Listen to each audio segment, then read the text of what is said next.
नमस्कार। वक्त बड़ी बहस का है। मैं हूं राजेश कुमार। 29,751 नए केस और 265 लोगों की मौत। यह आंकड़ा जो है वो 24 घंटे का है और इन आंकड़ों में गिरावट आए और कोरोना पर लगाम लग सके, इसके लिए यूपी की योगी सरकार ने 83 घंटे का लॉकडाउन लगाने का फैसला किया है। यानी यूपी में अब शुक्रवार रात 8 बजे से मंगलवार सुबह 7 बजे तक लॉकडाउन रहेगा। इससे पहले इलाहाबाद हाईकोर्ट ने योगी सरकार को उन शहरों में 14 दिन का लॉकडाउन लगाने की सलाह दी थी जहां कोरोना के केस ज्यादा है। हालांकि योगी सरकार ने पूरी तरह से लॉकडाउन लगाने से इनकार कर दिया है, लेकिन कोरोना की रफ्तार देखते हुए अब वीकेंड लॉकडाउन को धीरे धीरे बढ़ाया जा रहा है। यानी इसकी जो अवधि है उसको बढ़ाया जा रहा है और इससे पहले यूपी में 1 दिन के लॉकडाउन को बढ़ाकर 2 दिन का किया गया था। इसके बाद अब इसमें 1 और दिन बढ़ोतरी की गई है।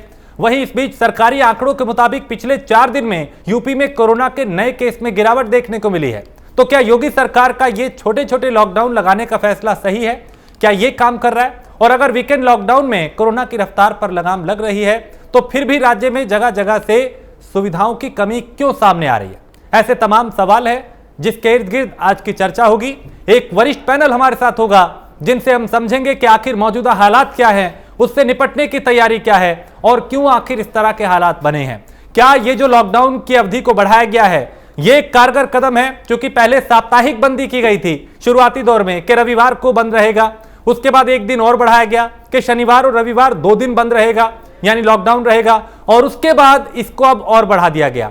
यानी अब शुक्रवार रात 8 बजे से मंगलवार सुबह 7 बजे तक लॉकडाउन रहेगा और 83 घंटे के इस लॉकडाउन का फायदा कितना होगा यह आने वाले वक्त में पता चलेगा। लेकिन पिछले कुछ दिनों को अगर देखें तो मामलों में जो एक रिकॉर्ड तोड़ बढ़ोतरी हुई थी उसमें फिलहाल छोटी सी गिरावट नजर आ रही है। यानी ये कदम क्या कारगर साबित हो रहा है? क्या ये लॉकडाउन की वजह से ऐसा हो रहा है या फिर इसके पीछे कोई और वजह है?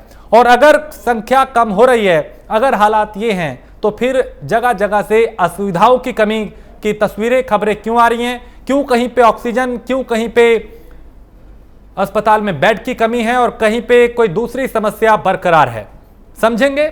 हमारे साथ राजनीतिक पार्टियों के प्रवक्ता भी होंगे, हमारे साथ एक्सपर्ट भी होंगे मेडिकल से जुड़े हुए, जो बताएंगे कि अभी हालात क्या है और इससे निपटने की कितनी तैयारी की गई है और क्या उतनी काफी है। तो कहां कितने मरीज हैं ये टेलीविजन स्क्रीन पे आप देख पा रहे हैं। फिर चाहे सहारनपुर हो, मुजफ्फरनगर हो या फिर लखीमपुर खीरी, अलग अलग आंकड़े हैं सबके। बलिया में 361 है, जौनपुर में 532 है। तो देखिए इसी तरीके से पूरे जो प्रदेश के अलग अलग जिले हैं वहां से अलग अलग आंकड़े सामने आ रहे हैं और ये आंकड़े बता रहे हैं कि स्थिति अभी ठीक नहीं है, स्थिति बेहद भयावह है, जमीनी हकीकत डरावनी है और कोशिशें तमाम की जा रही हैं कि कहीं पे ऑक्सीजन की कमी ना हो, कहीं पे किसी को असुविधा ना हो, कहीं पे बेड की कमी ना हो, कोई ऑक्सीजन की कमी से ना दम तोड़ दे। कोशिशें तमाम की जा रही हैं, बैठकों का दौर जारी है और अब लॉकडाउन को बढ़ाया गया है। जो वीकली लॉकडाउन था उसे वीकेंड किया गया था और अब उसको भी बढ़ा दिया गया है। यानी शनिवार और रविवार की बजाय अब शुक्रवार भी इस पर शामिल है और शुक्रवार रात 8 बजे से मंगलवार सुबह 7 बजे तक अब ये लॉकडाउन रहेगा। और कोशिश ये है कि रफ्तार जो है कोरोना की उसको रोका जा सके, उसमें ब्रेक लग सके, उसमें गिरावट आ सके, उसकी चेन को तोड़ा जा सके। क्योंकि जिस गति से मामले बढ़ रहे हैं वो ये बता रहे हैं कि अगर यही हाल रहा तो फिर इसे संभालना मुश्किल हो जाएगा किसी भी सरकार के लिए, किसी भी प्रदेश के लिए, किसी भी देश के लिए। पूरे देश को अगर देखें तो वहां भी रिकॉर्ड तोड़ आंकड़े सामने आ रहे हैं और ये आंकड़े बता रहे हैं कि स्थिति ठीक नहीं है। लापरवाही बिल्कुल ना करें, 2 गज की दूरी, मास्क जरूरी का नियम हर वक्त करें, हर जगह करें इसका पालन, और जब जरूरी हो बेहद तभी घर से बाहर निकलें। वरना अब जो स्थिति है वो पहले से बिल्कुल उलट है। यानी जो पहली लहर थी, दूसरी लहर उससे ज्यादा खतरनाक है। एक तो इसका विस्तार बेहद तेजी से हो रहा है, इसका फैलाव बहुत तेजी से हो रहा है और हमारे आसपास के ही जो लोग हैं वो लगातार इसकी चपेट में आ रहे हैं, लोगों की जान जा रही है। अच्छी बात यह है कि लोग ठीक भी हो रहे हैं, रिकवर भी हो रहे हैं। तो बहुत ज्यादा पैनिक होने की जरूरत नहीं है, बहुत ज्यादा घबराने की जरूरत नहीं है, डरने की जरूरत नहीं, सिर्फ सावधान रहने की जरूरत है। क्योंकि ऐसा नहीं है कि पॉजिटिव हो गए तो आपको अस्पताल चाहिए, आपको बेड चाहिए ही चाहिए, आपको ऑक्सीजन की जरूरत पड़ेगी ही पड़ेगी। बहुत कम केसेस ऐसे होते हैं जिसमें इस स्थिति में पहुंचा जाता है और डॉक्टरी सलाह के मुताबिक घर पे भी लोग ठीक हो रहे हैं। बहुत से लोग ऐसे हैं, हजारों लोग ऐसे हैं जो घर पे ठीक हुए हैं। तो बरेली में 1041 मरीज हैं, झांसी में 634 हैं, मुरादाबाद की बात करें तो यहां पे 546 है। तो अलग अलग आंकड़े अलग अलग प्रदेशों के हैं और ये आंकड़े बता रहे हैं कि स्थिति जो है वो फिलहाल काबू में नहीं है, लेकिन उसे काबू करने की कोशिशें जो है वो लगातार की जा रही हैं। तो अब देखना यह होगा कि पूरी तरीके से इस हालात से कब निपटा जाएगा, कब इस पर काबू पाया जाएगा, क्योंकि हालात बेहद तनावपूर्ण हैं, बेहद डरावने हैं, बेहद भयावह हैं। लापरवाही बड़े और बुरे परिणाम में तब्दील हो रही है।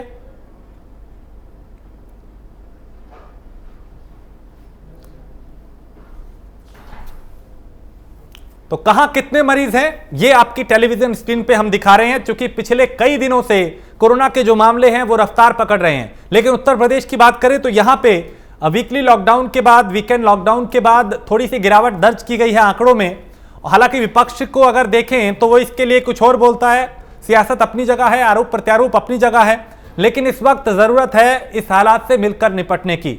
एक महासंकट है मानवता के सामने, प्रदेश के सामने, देश के सामने, दुनिया के सामने, और इससे तभी निपटा जा सकता है जब सब एकजुट होकर लड़ेंगे। ऐसे कई विपक्षी नेता हैं जो इस संकट की घड़ी में लगातार काम कर रहे हैं, लोगों को मदद पहुंचा रहे हैं। सत्ता पक्ष के भी कुछ लोग हैं जो इस मुहिम में जुटे हैं। दोनों तरफ ऐसे लोग हैं और यही खूबसूरती है हिंदुस्तान की कि मिलकर ही इस तरह की चुनौतियों से निपटा जा सकता है।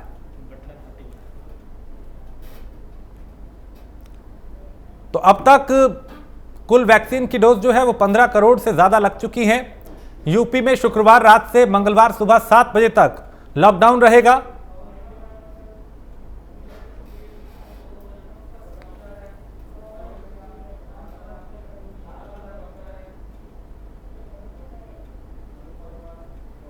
तो यूपी में शुक्रवार रात से मंगलवार सुबह 7 बजे तक ये लॉकडाउन रहेगा और कोरोना के बढ़ते केस को देखते हुए यूपी सरकार ने फैसला लिया है।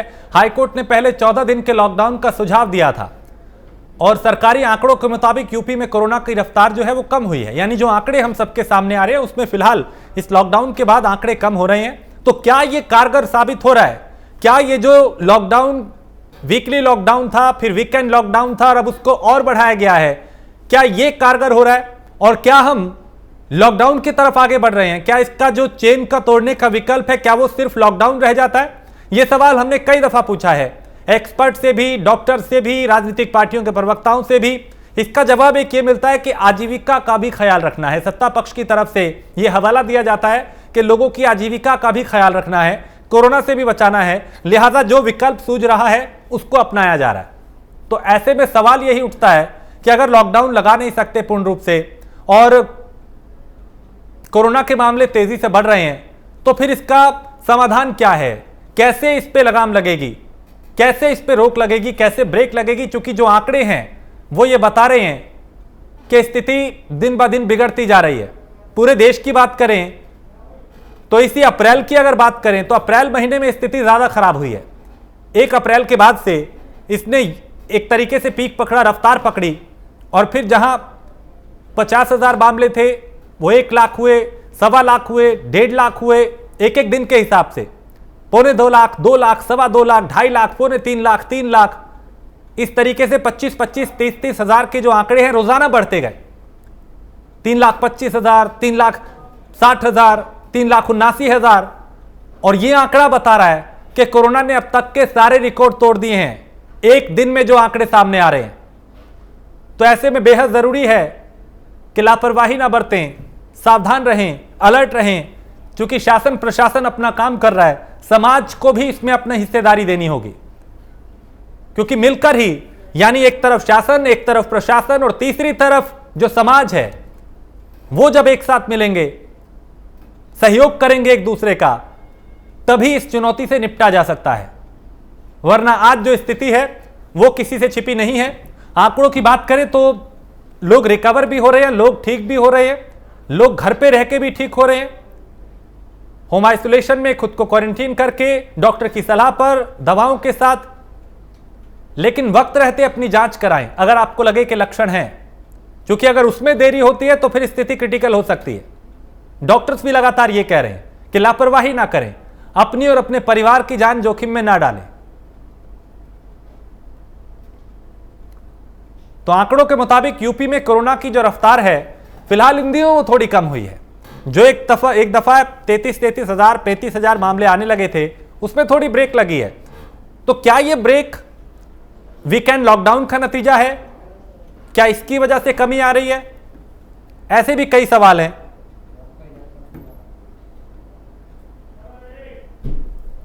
तो एक वरिष्ठ पैनल हमारे साथ इस वक्त जुड़ चुका है, जिसमें अवधेश उपाध्याय हैं, प्रवक्ता भारतीय जनता पार्टी के, सुशील कुमार है, प्रवक्ता कांग्रेस के, कीर्ति निधि पांडे हैं, समाजवादी पार्टी के प्रवक्ता, और अनूप अग्रवाल है, चेयरमैन है नर्सिंग होम IMA के। आप चारों का बहुत स्वागत है प्राइम न्यूज पर। सबसे पहले अनूप जी, मैं आपके पास आऊंगा। ये जो स्थिति अभी बनी हुई है उत्तर प्रदेश में, और जो वीकली लॉकडाउन लगाया गया था, उसके बाद वीकेंड लॉकडाउन लगाया गया, क्या इसका नतीजा है कि अब आंकड़े कम हो रहे हैं? डेफिनेटली देखिए, लॉकडाउन का बहुत बड़ा फायदा होता है। लॉकडाउन सिर्फ अगर आप देखें कि एक फायदे के लिए है तो नहीं।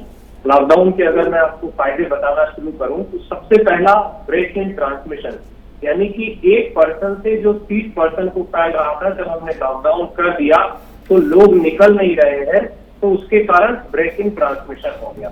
जैसे ही लॉकडाउन के कारण केस कम हुए, तो जहां 5,000 केस थे वहां 4,000 केस है, यानी कि प्रतिदिन लखनऊ की सिर्फ बात करें 1,000 केसेस कम हो गए। 1,000 केस का मतलब है कि अगर इनमें से 20 से 25% भी ऑक्सीजन के लिए परेशान थे, तो वो 200-250 पर्सन को ऑक्सीजन की रिक्वायरमेंट नहीं है, यानी कि हमारे पास 250 बेड एक्स्ट्रा खाली हो गए, जो उस 3,000 में जो लोग हैं उनके लिए करा जा सकता है। तीसरा इंपॉर्टेंट पॉइंट कि न सिर्फ ऑक्सीजन, उन 250 लोगों ने जो अब दवाइयां नहीं यूज करी, उन 250 लोगों में जो man power, health care worker का इन्वॉल्वमेंट था, वो भी कम हो गया। तो ओवरऑल आप देखें कि जब भी हम लॉकडाउन करते हैं, उसका फायदा न सिर्फ ब्रेक इन ट्रांसमिशन, बल्कि जो हमारे इंफ्रास्ट्रक्चर पर लोड होता है, जो हमारे हेल्थ वर्कर, हॉस्पिटल, डॉक्टर्स पर लोड होता है, उस पर भी कम होता है। तो इसलिए लॉकडाउन एक बहुत ही ये मैं मानता हूं कि बहुत सोच समझ के लिया जाना चाहिए, लेकिन बहुत ही इम्पोर्टेंट टूल है हमारी इस लड़ाई में। और आप देखेंगे कि पिछली बार हमने इतना लंबा लॉकडाउन करा, जिसमें हमें तैयारी करने का भी मौका मिला और हम ट्रीट भी कर पाए। तो ये एक चौथा फायदा भी लॉकडाउन का है कि इस बीच में जैसे आप देखें कि धीरे धीरे हम अपने बेड्स की कैपेसिटी बढ़ा पा रहे हैं, ऑक्सीजन को धीरे धीरे बेहतर कर पा रहे हैं, वो एक दिन में नहीं हो सकता। तो जब मरीज भी कम हो रहे हैं, लोड भी कम हो रहा है, ऑक्सीजन का कंजम्पशन भी कम हो रहा है, दवाइयों का कंजम्पशन भी कम हो रहा है, और दूसरी तरफ हम अपनी कैपेसिटी बिल्डिंग में भी जो टाइम लग रहा है वो भी बता रहे हैं। हम बेड्स भी बढ़ाते जा रहे हैं, ऑक्सीजन की सुचारू सप्लाई भी करने की कोशिश कर रही है सरकार, दवाइयों की भी उपलब्धता बढ़ाने की कोशिश कर रही है। तो डबल फायदा होता है। एक तरफ केस कम, एक तरफ संसाधनों का यूज कम, दूसरी तरफ संसाधन बढ़ाए जा रहे हैं। तो लॉकडाउन एक बहुत ही इंपॉर्टेंट टूल है हमारी कोरोना की लड़ाई में। बिल्कुल, और इसी का नतीजा है कि अब जो मामले हैं वो कम हो रहे हैं। अवधेश जी, आप ये बताएं कि अभी स्थिति क्या है, उससे निपटने की तैयारी क्या है? आंकड़ों में गिरावट जरूर आ रही है, लेकिन अब भी कई जगह सुविधाओं की जो खबरें हैं वो सामने आ रही हैं लोगों को। कहीं पे बेड की दिक्कत है, कहीं पे ऑक्सीजन की दिक्कत है।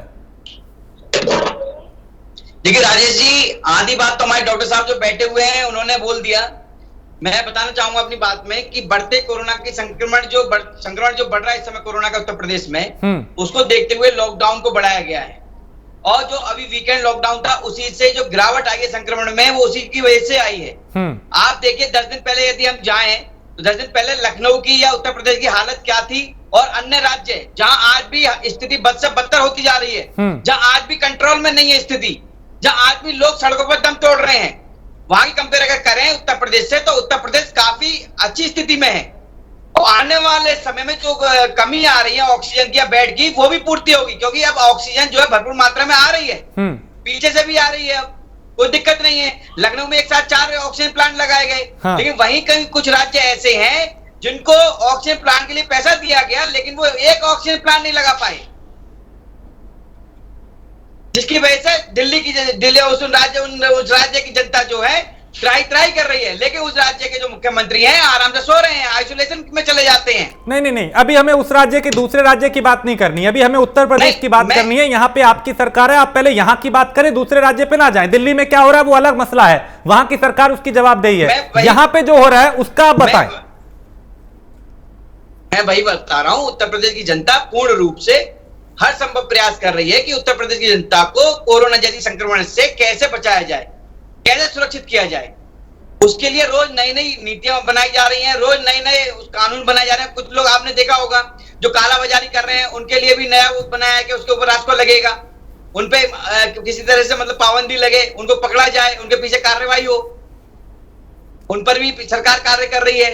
प्लस जो कमियां थी जैसे ऑक्सीजन की, बेड की, उस पर भी कार्य हो रहा है। हाँ, ठीक है। तो आने वाले समय में उत्तर प्रदेश में क्या, मैं तो ये कह रहा हूं कि पूरे देश में कोरोना से मुक्ति मिलेगी बहुत जल्दी। ठीक है सुशील कुमार, ये जो वीकली लॉकडाउन को बढ़ाया गया है, पहले साप्ताहिक बंदी था, उसके बाद वीकेंड लॉकडाउन किया गया, अब शुक्रवार से किया जा रहा है। आपको लगता है कि यही एक रास्ता बच जाता है कोरोना की रफ्तार पे लगाम लगाने के लिए, चूंकि आंकड़े भी अब कम होने लगे?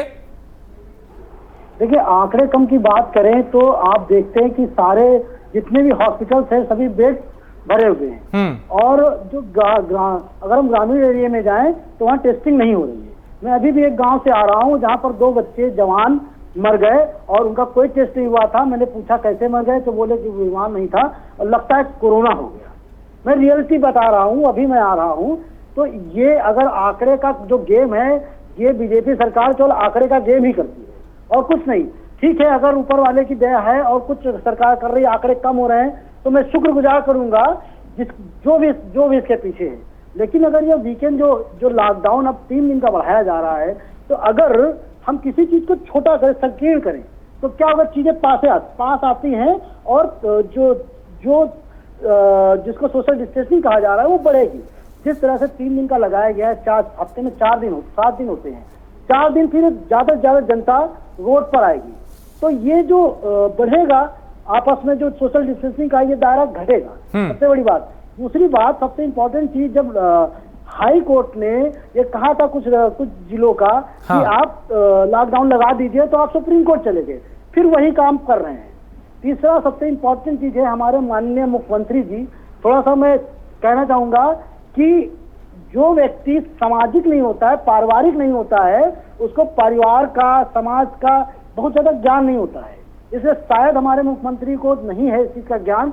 और वास्तविकता में जैसा आपने बताया, सभी ने बताया कि रोजी रोटी सबसे इम्पोर्टेंट है। जो रोज कुआं खोदते हैं, रोज पानी पीते हैं, उनके वो चाह रहे हैं कि लॉकडाउन ना लगे। लेकिन जो ये स्थिति है भयावह है, इससे कोई इनकार नहीं कर सकता। हाँ। अभी आपने बताया कि 1 अप्रैल से आंकड़े बहुत ज्यादा बढ़े हैं। क्या सरकार इस लॉकडाउन की तैयारी कर रही थी एक महीने से? अगर वो कर रही थी तो हम 15 दिन का लॉकडाउन, हमें 15 दिन के लॉकडाउन में जाना चाहिए। ये सभी एक स्वर में बोल रहे हैं। लेकिन सबसे इम्पोर्टेंट चीज यही है कि अगर 15 दिन का लॉकडाउन लगता है तो उससे ये जो डेली कमाने वाले लोग हैं, रेडी वाले लोग हैं, इनको प्रॉब्लम हद से ज्यादा होगी। क्या सरकार ने इसकी 1 महीने में तैयारी की है? सबसे इम्पोर्टेंट चीज है। अगर नहीं की तो क्या सरकार सो रही थी? अब जब लॉकडाउन लग जाएगा तब नए कॉलेज वो खोले जाएंगे कि खाना बांटा जाएगा, मैकेनिकल चेक किया जाएगा, वो किया जाएगा, तब हेल्पलाइन शुरू होंगी। तो अभी सरकार बिल्कुल सो रही है। अभी तक तो आज आखिरी चुनाव है, अभी तक तो चुनाव ही लड़ रही थी। आज चुनाव से खत्म होगी तब वो शायद इस कोरोना के बारे में गंभीरता से सोचेगी। अभी तक तो चुनाव ही लड़ रही थी, क्योंकि इन्हों ये केवल एक ही काम आता है, इनको चुनाव लड़ना। सिर्फ चुनाव लड़ना और चुनाव लड़ रही थी। आज आखिरी चुनाव हो रहा है, आखिरी पड़ाव है। इसके बाद में हो सकता है रात में बैठे डिसीजन लें और शुक्र मनाए कि चलो हमने चुनाव लड़ लिया है, अब क्या करना है कोरोना का। तो हो सकता है आगे ये फिर आगे से बढ़कर जाए कि लॉकडाउन इसको और बढ़ाया जाए। धीरे धीरे बढ़ाएंगे। लॉकडाउन में जाना शायद अभी जरूरी है, लेकिन सबसे इम्पोर्टेंट चीज यही है कि वो जो हमारा गरीब व्यक्ति है, जो सबसे ज्यादा है, उसको डर में रहा है कि अगर लॉकडाउन लग जाता है तो प्रॉब्लम उसको सबसे ज्यादा होने वाली है। ठीक है। तो क्या सरकार ने उनके लिए कुछ सोच रखा है? अभी तक ऐसा लगता नहीं है। तो सबसे इम्पोर्टेंट चीज है, सरकार की अधूरी पूरी तैयारी रहती है। जैसे मैंने बताया कि चुनाव लड़ना इनकी प्राथमिकता रहती है, आज चुनाव का आखिरी दिन हो गया, आखिरी चरण 5 राज्यों में खत्म हो गया है। यूपी में पंचायत का चुनाव का चरण खत्म हो गया है। हो सकता है 6 बजे से 7 बजे से बैठे। नहीं तो आप ये कह रहे हैं कि चूंकि चुनाव है, चुनाव की वजह से लॉकडाउन नहीं लगाया जा रहा और अब चुनाव खत्म होते ही लॉकडाउन लगा दिया जाएगा? बिल्कुल लगाया जाएगा, मैं यही कह रहा हूँ आपसे, मैं बिल्कुल यही कह रहा हूँ। अवधेश इस पर टिप्पणी करना चाह रहे हैं, अवधेश उपाध्याय।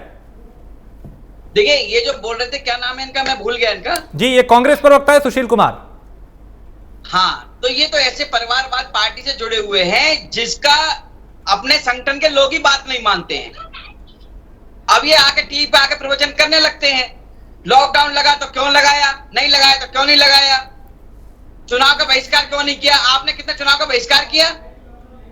आपने एक बार बताइए, राजीव जी से पूछिए, ये कांग्रेस पार्टी जुड़े हुए हैं, इन्होंने कितने लोगों को वैक्सीनेट करवाया? नहीं तो आप एक सेकंड, नहीं तो अवधेश आप ये कह रहे हैं, देखिए अवधेश, नहीं अवधेश एक सेकंड, उन्होंने ये कहा कि चूंकि चुनाव है इस वजह से लॉकडाउन नहीं लगा रहे, तो आप ये कह रहे हैं कि चुनाव हो या ना हो हम लॉकडाउन नहीं लगाएंगे, हम उस तरफ नहीं जा रहे?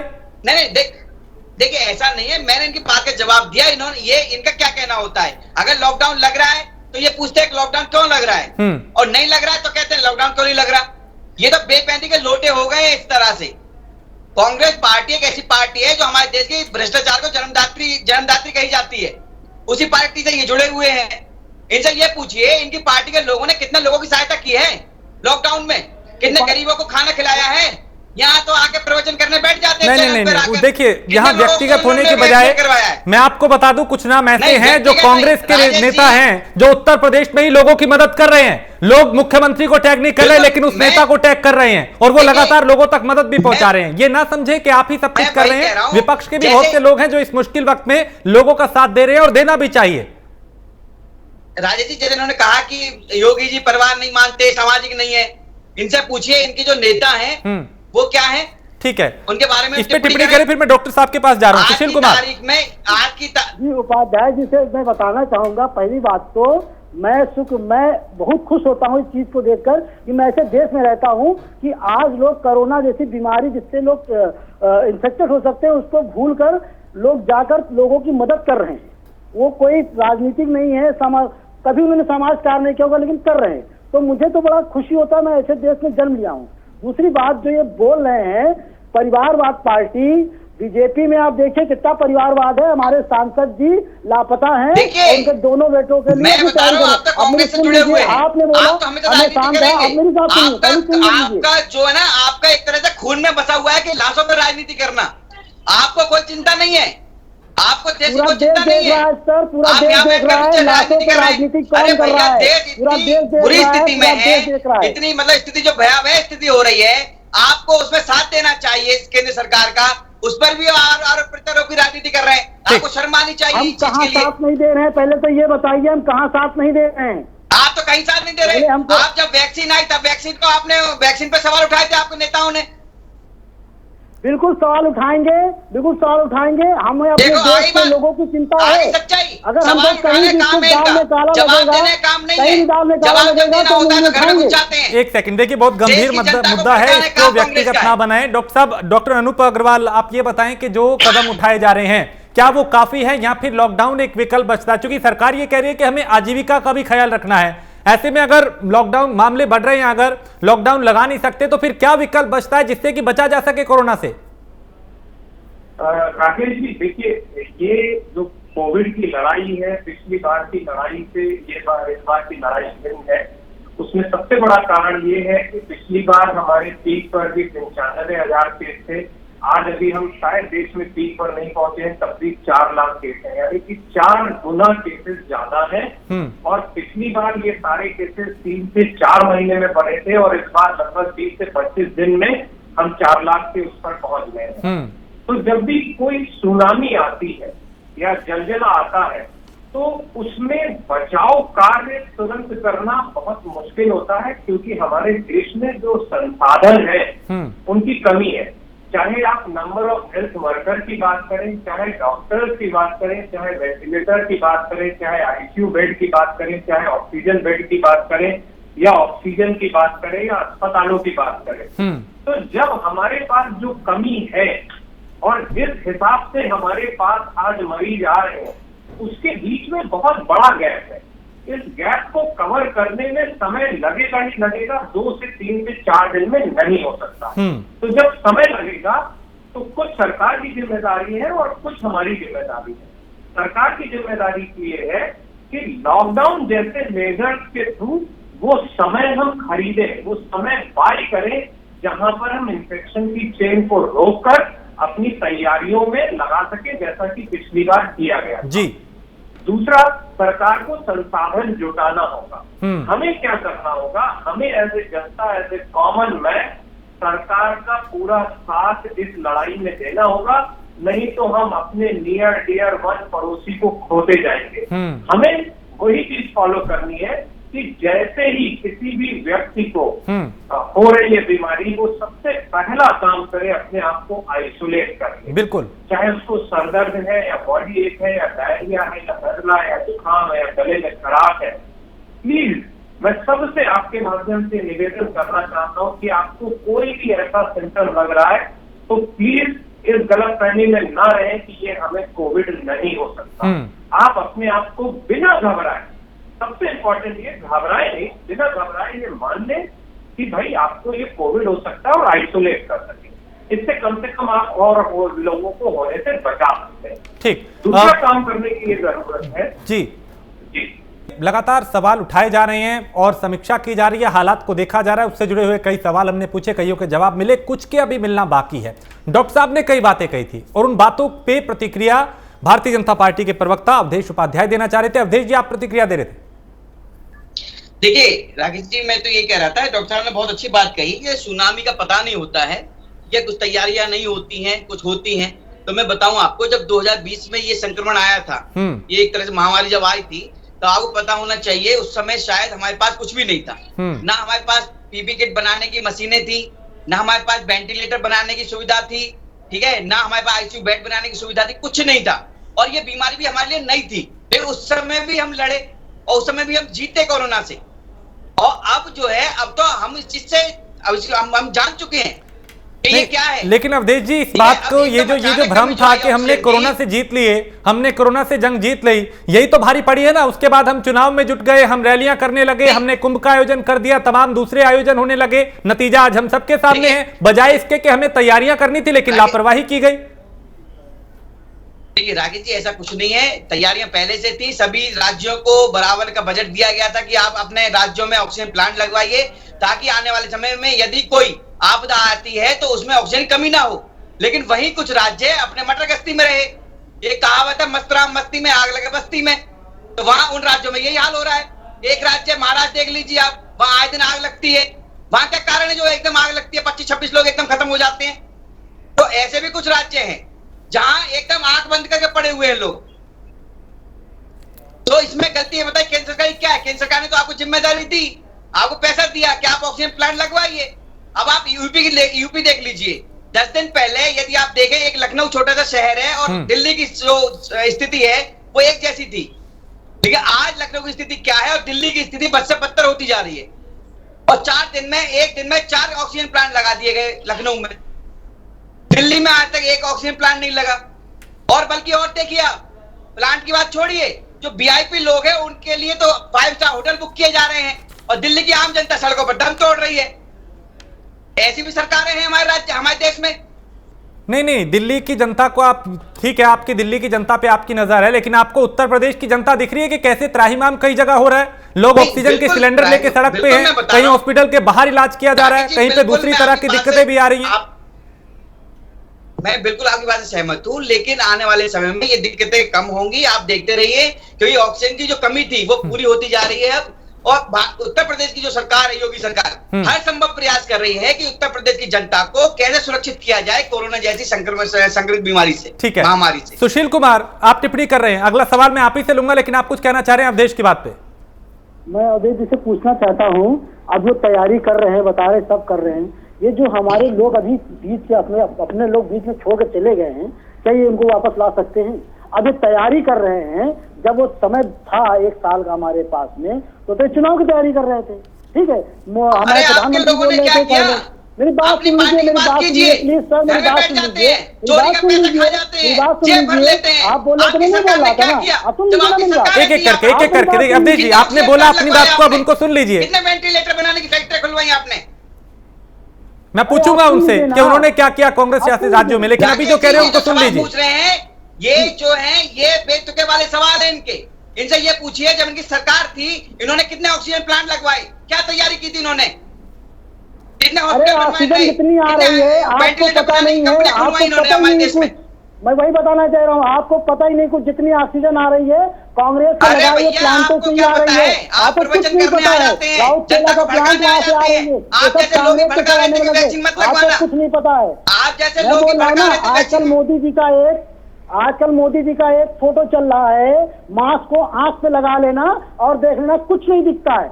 आपकी स्थिति वही है, इतने लोग मर रहे हैं, इसको आपको नहीं दिख रहा। आप तैयारी करेंगे, जो मर गए हैं उनको कैसे वापस लाएंगे, जिसके अपने बिछड़ गए तो कैसे लाएंगे। लेकिन सुशील कुमार आप ये बताएं कि क्या कांग्रेस शासित राज्यों में कुछ ऐसे कदम उठाए गए जो एक उदाहरण बने दूसरों के लिए, जहां पे आप सवाल उठा रहे हैं, फिर चाहे दिल्ली हो या उत्तर प्रदेश हो, हरियाणा हो, क्या आपने, चाहे राजस्थान हो जहां पे आपकी सरकार है, छत्तीसगढ़ हो, पंजाब हो, वहां पे ऐसे काम किए गए हैं कोरोना की रफ्तार के लिए, रोकने के लिए, जो एक उदाहरण बने, आप कह पाए कि देखिए हमने वहां पे ये किया, आप नहीं कर पाए? ठीक है, मैं ये कहना चाहूंगा, पहले तो मैं यूपी की बात करूंगा, ठीक है। दूसरी बात, सेंटर में जो गवर्नमेंट है वो बीजेपी की है, सवाल उसी से पूछा जाएगा। मेरी बात सुन लीजिए, आप जिसे बोलने लगते हैं मेरी बात सुन लीजिए, नहीं पहले मेरी बात सुनिए आप, ठीक है। महाराष्ट्र में क्या स्थिति है वो सब जान रहे हैं, राजस्थान में क्या स्थिति है वो सब जान रहे हैं, पंजाब में क्या स्थिति है सब जान रहे हैं, यूपी में क्या स्थिति है वो भी सब जान रहे हैं, ठीक है। लेकिन मैं आपसे बात पूछना चाह रहा हूँ, सीधा साधा सा सवाल है, चोरी करके सीखा है, देश को डाका डालकर लूट लिया। चोरी करना सिखाया तो आपने सीखा क्यों? कांग्रेस ने चोरी करना सिखाया तो आपने सीखा क्यों? तो ये है, पहले आप ही थे, आप ही की वजह से आज देखिए देश कैसे हालत में है। वो तो ये सोचिए 6 साल से मोदी सरकार चल रही है, ये मान लीजिए कंट्रोल में है कांग्रेस की वजह से जाने बताइए तो जान बचानी भारी पड़ जाती लोगों को देश के, अगर कांग्रेस की सरकार होती केंद्र में तो। अरे आप जो कह रहे हैं पहले मेरी बात सुन लीजिए। ठीक है सुशील जी आप बोलिए, अवधेश अभी बीच में मत बोलिएगा, उनको सुन लेते हैं। अवधेश एक सेकंड में आपको पूरा वक्त दूंगा, सुशील आप अपनी बात पूरी करें। मैं अवधेश जी से यही बताना चाह रहा हूँ कि ठीक है, ये कह रहे हैं हम तैयारी कर रहे हैं, 1 साल का जब समय था तो इन्होंने कोई तैयारी नहीं की, ये पूरा देश जान रहा है। आज सैकड़ों, आज अगर आप शमशान घाट जाएंगे तो वहां लाशों को जलाने के लिए नंबर लगाना पड़ रहा है। लखनऊ में ये स्थिति है कि लकड़ियां खत्म हो गई हैं, इसका जिम्मेदार कोई तो है, मैं हूं, कोई है, ठीक है। तो क्या उसको जिम्मेदारी लेना नहीं चाहिए? अगर हम बीमारी को जानेंगे नहीं, पहले तो स्वीकार करना पड़ेगा कि बीमारी है, तभी हम उसका इलाज करेंगे। और ये बीजेपी स्वीकार करने नहीं चाहते कि उसकी गलती से हुआ है। अगर वो मान लेगी तो ठीक है, हम विपक्ष में हैं, कोई गलत हमें लगेगा हम उसको बोलेंगे, हम सहयोग का। आपके किसी डिबेट में मैंने कहा था कि अगर कोई जनता के हित में निर्णय होगा हम सरकार के साथ खड़े हैं। आज हम उसी पर कायम है, जनता के हित में जो भी सरकार डिसीजन लेगी हम उसके साथ कंधे से कंधा मिलाकर खड़े हैं, 24 घंटे खड़े हैं, उसकी मदद करेंगे। लेकिन वो चुनाव से वो कुछ ऐसी चीजों से प्रेरित ना हो जिसमें अपनी वाहवाही लेनी हो, बस मैं इतना कहना चाहता हूँ। ठीक, डॉक्टर साहब आप ये बताएं कि अभी जो हालात हैं वो क्या है और इससे कैसे निपटा जा सकता है, बचा कैसे जा सकता है? क्योंकि कुछ राज्यों में पूर्ण तरीके से लॉकडाउन लगाया गया है, कहीं पे रात्रि कर्फ्यू लगाया गया है। उत्तर प्रदेश की बात करें तो यहाँ पे पहले साप्ताहिक बंदी थी, फिर वीकेंड लॉकडाउन किया गया और अब उसे और बढ़ाया गया है, शुक्रवार से ही वो अब लागू हो जाएगा। क्या ये कदम जो उठाए जा रहे हैं वो काफी है? क्या इससे जो चेन है कोरोना की वो टूट पाएगी? देखिए ये बहुत इम्पोर्टेंट कदम है और हमने जब शासन ने पिछले सैटरडे संडे लॉकडाउन लगाया था, फ्राइडे को उसके पहले लगभग लखनऊ में 5000 केस आए थे और जब सैटरडे संडे लॉकडाउन लगाया गया तो तुरंत हमने नोटिस किया कि सोमवार को हमारे यहाँ केस रिड्यूस होकर 5000 से नीचे हो गए और उसके बाद से लगातार थोड़े थोड़े नीचे रहे हैं। तो ये बहुत ही शासन की तरफ से वेलकम कदम है कि इस लॉकडाउन का दायरा 48 घंटे या 36 घंटे का और बढ़ा दिया गया है। और ऐसा मैं मानता हूं कि सरकार इस 3 दिन के एक्सटेंडेड लॉकडाउन के रिजल्ट के आधार पर हो सकता है आगे भी बढ़ाने का निर्णय ले या आगे 3 दिन खोल के फिर ले। जहां तक बाकी कदम की आवश्यकता है तो वो जो 4T का मंत्र है, ट्रैकिंग, टेस्टिंग, ट्रीटमेंट और टीका जी, ये सरकार को करना है।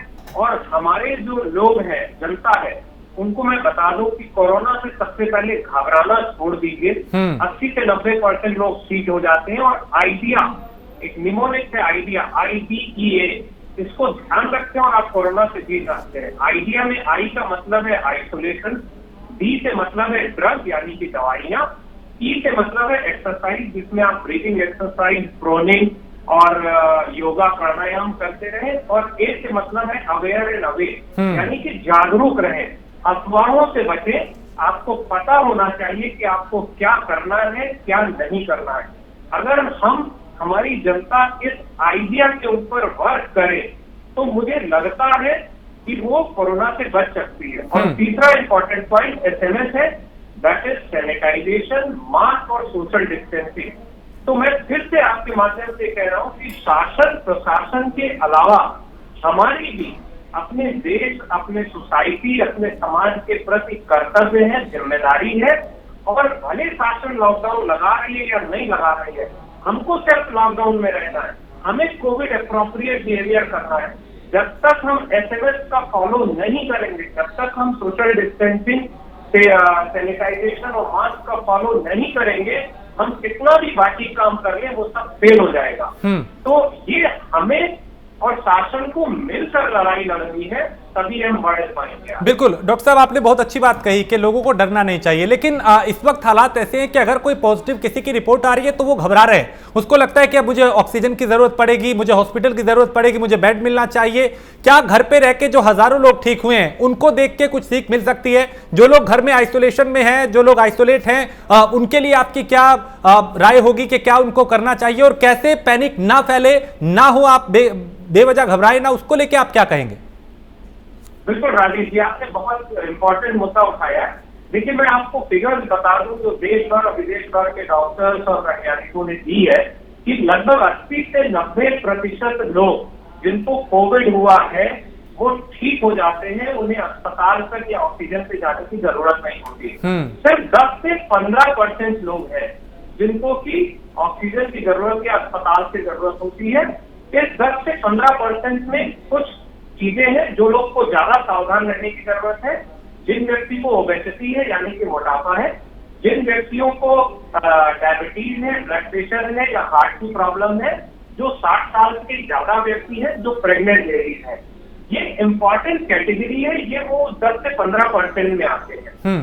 उसके अलावा इंपॉर्टेंट ये है कि अपनी बीमारी को नेग्लेक्ट मत करें। जब भी आप होम आइसोलेशन में है तो मैंने आपको बताया कि idea, I for isolation, D for drug. Drug यानी कि 3 तरह की दवाइयां हैं जो आपको फॉलो करनी है। आइवरमेक्टिन 12 मिलीग्राम की 5 दिन तक लेनी है। डॉक्सीसाइक्लिन आपको 5 से 7 दिन लेनी है, 100 मिलीग्राम लेनी। और तीसरी दवा है विटामिन सी, डी और जिंक। इसकी टैबलेट 10 दिन तक लेते रहे। दवाइयों में आपको इसके अलावा कोई भी दवा आपको होम आइसोलेशन की नहीं जरूरत है। और मैं आपके माध्यम से सभी को ये बताना चाहता हूँ कि कृपया स्टेरॉइड, रेमडेसिविर और फेविफ्लू यानी कि फेविपिराविर, इन दवाइयों को सिर्फ घबरा के, चिंता में 10-10 पत्ते, 6-6 वायल ला के खरीद पर घर के रहने की आवश्यकता नहीं है। ये दवाइयां ऐसी नहीं है जो आप बिना डॉक्टरी सलाह के ले सकते हैं जी। अब दूसरा इंपॉर्टेंट बात ये है कि ये तो मैंने कह दिया कि भाई 80 से 90% लोग घर पर ठीक हो जाते हैं और उनको कुछ नहीं करना है, सिर्फ इतना करना है। अब क्या वार्निंग सिग्नल है, यानी कि कब आप सचेत हो जाएं? जब आप होम आइसोलेशन में हैं। आपको सचेत होने की जरूरत तब है जब आपका ऑक्सीजन लेवल लगातार 3 या 4 रीडिंग में 94 से नीचे गिर रहा है। आपको सचेत होने की जरूरत है जब 9वें-10वें दिन से आपका बुखार 1 या उससे नीचे नहीं उतर रहा है। आपको सचेत होने की जरूरत है कि अगर आपको डायबिटीज या ब्लड प्रेशर अनकंट्रोल्ड हो रहा है, तब आपको सचेत होने की जरूरत है। ये वो समय है जब आपको बेड के लिए या ऑक्सीजन के लिए सरकार की तरफ जाना है। उसके पहले आप किसी भी और दवा ivermectin, doxycycline, paracetamol, vitamin C, D, zinc के अलावा प्लीज कोई दवा मत ले। कोई टेस्ट आपको कराने की जरूरत नहीं है। जब भी आपको सुविधा हो आप अपना second day, third day, fourth day RT-PCR करा लें। प्लीज RT-PCR के लिए भागदौड़ मत करें। ऐसा मैं बहुत जिम्मेदारी के साथ कह रहा हूं, क्योंकि RT-PCR टेस्ट पिछले कोविड में लगभग 30% लोगों को होने के बावजूद निगेटिव आ रहा था, जबकि इस वेव में जहां पर डिफरेंट वेरिएंट है 40 से 50% लोगों को कोविड होने के बावजूद भी RT-PCR टेस्ट निगेटिव आता है। यही हाल एंटीजन टेस्ट का भी है कि लगभग 50% को कोविड होने के बावजूद भी टेस्ट निगेटिव आता है। अब आप समझिए कि कंफ्यूजन ये खूब हो रहा है कि लोग RT-PCR कराते हैं, उनको हल्का सा खांसी जुकाम बुखार है और वो 5वें दिन कहते हैं मेरा टेस्ट निगेटिव है, मैं ठीक हूँ, और अब वो बाजार जा रहे हैं, अपने ऑफिस जा रहे हैं। तो अब वो कितना बड़ा सोर्स का इन्फेक्शन है। तो प्लीज अगर आपको सिम्टम्स है, खांसी जुकाम बुखार, नजला, गले में खराश, डायरिया, बॉडी एक, हेडेक है, ये बना हुआ है, और अगर आपका RT-PCR निगेटिव आ रहा है, तब भी आप अपने आप को कोविड माने, अपने आप को आइसोलेट रखें, और जो होम आइसोलेशन का कोविड ट्रीटमेंट है कृपया उसको 10 दिन तक फॉलो करें। ये चीज बहुत ही इम्पोर्टेंट है, यही हमें कोविड से जीत दिला सकती है। बहुत अच्छी बात आपने की। मानसिक स्थिति को पॉजिटिव रखें। हम कोरोना से पिछली बार भी जीते हैं, इस बार भी जीते हैं। युद्ध जीतने के लिए हमें ताकत ज्यादा लगानी पड़ेगी, लेकिन हम जीतेंगे। बिल्कुल। अवधेश जी, संसाधनों को बढ़ाने के लिए क्या कुछ किया जा रहा है? क्योंकि अब बड़ी दिक्कत यह है कि लोग कोरोना से नहीं, जो संसाधनों की कमी है उसके चलते मर रहे हैं, उसके चलते जान जा रही है। तो जो बेड है उसकी संख्या कैसे बढ़ाई जा रही है, ऑक्सीजन की कमी ना हो, इसको लेकर सरकार क्या कर रही है? जी अवधेश, आप सुन पा रहे हैं? जी, आवाज आ रही है मुझे राकेश जी। मैं आपसे ये पूछ रहा था कि संसाधनों को बढ़ाने के लिए क्या कुछ किया जा रहा है? जी बिल्कुल, मैं बता रहा हूँ, जैसे अभी डॉक्टर साहब ने बताया, बहुत अच्छी बात बताई। ऐसी सकारात्मक सोच के साथ यदि हम अपने देश की जनता के साथ रहें, तो जो लोग रहे हैं ना, वो लोग घबराना बंद कर देंगे। मैं इनके लिए बहुत साधुवाद देता हूँ। डॉक्टर साहब ने अच्छी बात कही, मतलब आइसोलेशन के लिए घर में रहें, क्या करना चाहिए क्या नहीं करना चाहिए, बहुत अच्छी बात बताई। अब मैं आता हूँ अपनी बात, जो आपने सवाल पूछा है। देखिए, पीएम केयर के माध्यम से देश भर में 551 ऑक्सीजन प्लांट लगाने का बात की गई है अभी, ठीक है, जो लगेंगे, जिसमें से 47 जिले उत्तर प्रदेश के भी हैं, जिससे कि जो ऑक्सीजन की जो कमी हो रही है उसको कमी अब नहीं होगी आने वाले समय में। बेड के लिए भी लगातार जो मैन्युफैक्चर है, जो बेड बना रहे हैं, उनके ऊपर भी प्रेशर है, उनको भी बोला जा रहा है कि बेड बनाए, ज्यादा से ज्यादा बेड बनाए, कोविड हॉस्पिटल बनाए जा रहे हैं अलग अलग। जैसे कि मैं बताऊं आपको, अभी दिल्ली में भी बनाया गया है, 3-4 दिन पहले छतरपुर में 600 बेड का हॉस्पिटल बनाया गया है, ताकि जो लोग हैं जो वाकई में मतलब सीरियस हैं, जैसे डॉक्टर बता रहे थे, उनको वो बेड मिल सके। ताकि मैं तो यही कहूंगा, इसमें घबराने की कोई आवश्यकता नहीं है। यदि आपको लगता है कि आपको बेड की आवश्यकता है, तभी आप हॉस्पिटल जाएं, जैसा कि डॉक्टर साहब ने बताया अभी। बाकी उत्तर प्रदेश की सरकार, केंद्र सरकार, सभी मिलकर जो है इस महामारी को खत्म करने में लगे पड़े हैं। और मैं ये चाहता हूँ, कोई भी पार्टी, जैसे भी ये कांग्रेस के बैठे हुए आपके यहाँ प्रवक्ता जी, इनसे मैं कहना चाहूंगा कि ये समय आरोप प्रत्यारोप की राजनीति ना करके हमें एक साथ खड़े होकर इस युद्ध से लड़ना है, और इस युद्ध में हमें कोरोना को हराना है और हमें जीतना है। जी सुशील जी, इस वक्त ये अवधेश जी ने ठीक कहा कि आपसी मतभेद भुला के ऊपर उठना होगा, एकजुट होकर इस महामारी के खिलाफ लड़ना होगा, तभी इससे जीता जा सकता है। ऐसे में क्या सिर्फ कमियां आप लोग गिनवा रहे हैं या कोई सुझाव भी दे रहे हैं कि साहब देखिए आप ये कीजिए, इससे बचा जा सकता है?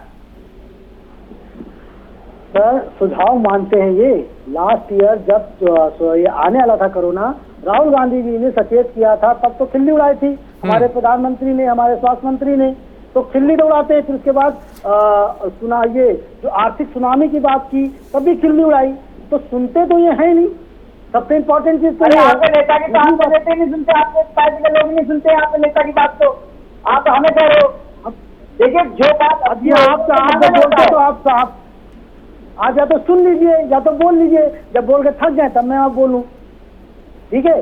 दूसरी बात यह है, डॉक्टर साहब ने बड़ी अच्छी बात कही है कि आइडिया SMS का पूरी तरह से पालन करना चाहिए, और इसका प्रचार भी हम तो गवर्नमेंट को करना चाहिए, क्योंकि ये सबसे अच्छा इलाज है।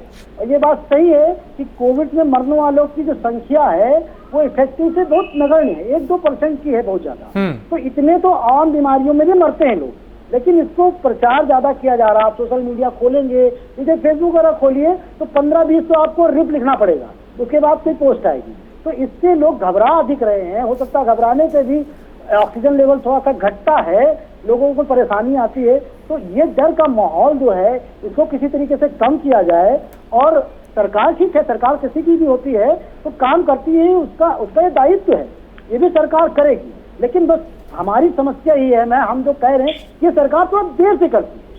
जब वो चीज बिल्कुल आ जाती है, एक पुरानी कहावत है कि जब दुआरे आई बारात तो पगरैती, यानी कि जो लड़की वाले होते हैं उनको जरूरी काम याद रहता है, वहां चले जाते हैं। तो इस सरकार की समस्या यही है कि अब वो जो बिल्कुल पैनिक बिल्कुल आ गया है, अपनी पीक पॉइंट पे चल रहा है, तब वो तैयारियां कर रही है, क्योंकि तैयारियों को पहले कर लेनी चाहिए थी। आप इजराइल जैसे देश को देखिए, न्यूजीलैंड जैसे देश को देखिए, उन्होंने पहले तैयारी करके रखा था और ये वहाँ खत्म हो गया। फिर आप पीछे बोलने लगे। आप सुन लीजिए,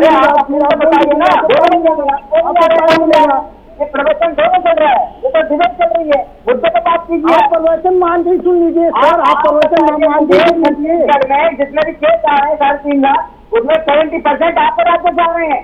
छत्तीसगढ़, महाराष्ट्र, अरे मैं उत्तर प्रदेश में रहता हूँ, लखनऊ में रहता हूँ, मैं इसी की बात करूंगा। मैं अपने उत्तर प्रदेश की बात कर रहा हूँ, यहाँ पर इसी की बात कर रहे हैं। 70% केस आ रहे हैं, उनकी तरफ से क्यों? भाई उनकी तरफ से क्यों आ रहे हैं, वहां जाकर पूछ लीजिए। ठीक है, मैं सरकार, मैं उत्तर प्रदेश में रहता हूँ, उत्तर प्रदेश का वोटर हूँ, उत्तर प्रदेश का नागरिक हूँ, मैं उत्तर प्रदेश की सरकार से सवाल पूछूंगा। तो आप जहाँ से जो आ रहा है वहाँ पूछ लीजिए। पता नहीं आप कहाँ से आंकड़े लाते हैं, 20% केस वहाँ से आ रहे हैं, पता नहीं कहाँ से आंकड़े कीजिए। सबसे पहले तो आप अपने आंकड़े दुरुस्त कीजिए। मैंने बताया ना, एक आजकल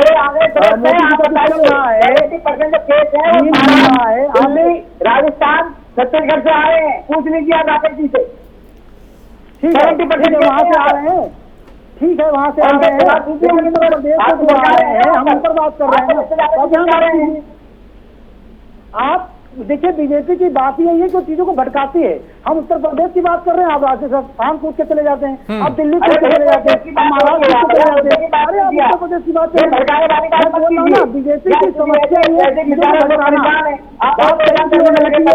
नहीं, बात धरती की है जो चांद पे चले जाते हैं। थोड़ा सा समझिए, उत्तर प्रदेश की बात हो रही है, यहाँ के आंकड़ों के बारे में बात कीजिए, यहाँ की समस्या के बारे में बात कीजिए।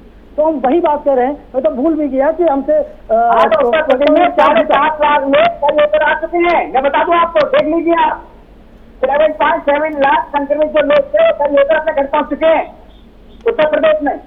लेकिन महाराष्ट्र रोज आने लग रही है, रोज वहां पर लोग कर रहे हैं, दिल्ली की सड़कों पर लोग। आप थोड़ा सा शमशान जाइए, आप थोड़ा सा शमशान का चक्कर लगा कर आइए, आप थोड़ा सा शमशान का चक्कर लगा कर आइए, आपके आंकड़े सब दुरुस्त हो जाएंगे। थोड़ा सा शमशान जाइए। आप हमें लगता है घर से बाहर नहीं निकल रहे हैं। नहीं, मुझे लगता है आप घर से बाहर नहीं निकल रहे हैं, आप दुबक आपको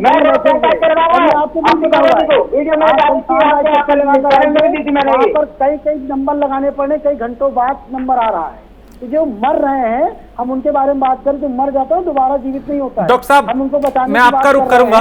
ठीक है डॉक्टर साहब, इस वक्त में इस नाजुक वक्त है, यहाँ पे सत्ता पक्ष और विपक्ष सामने आ जाते हैं। बड़ी शर्मिंदगी वाली बात है कि इसमें व्यक्तिगत होने के बजाय हमें कोई रास्ता निकालना चाहिए कि लोगों की जान कैसे बचे। यहाँ कांग्रेस बीजेपी करने के बजाय अहमियत इस बात पे देनी चाहिए कि हमें जान कैसे बचानी है, चाहे विपक्ष हो या सत्ता पक्ष हो। मैं आपसे जानना चाहूंगा, सरकार के लिए, प्रशासन की और लोगों के लिए आपके क्या सुझाव होंगे कि इस यहाँ पे सावधानी बरती जाए, लापरवाही ना करें, क्योंकि इसी से जो मामले हैं लापरवाही के चलते हमारे सामने बढ़े हैं। ऐसे में इन तीनों के लिए, समाज, सरकार और सिस्टम के लिए आपका क्या संदेश होगा, क्या सुझाव होगा कि क्या करके हम कोरोना से बच सकते हैं?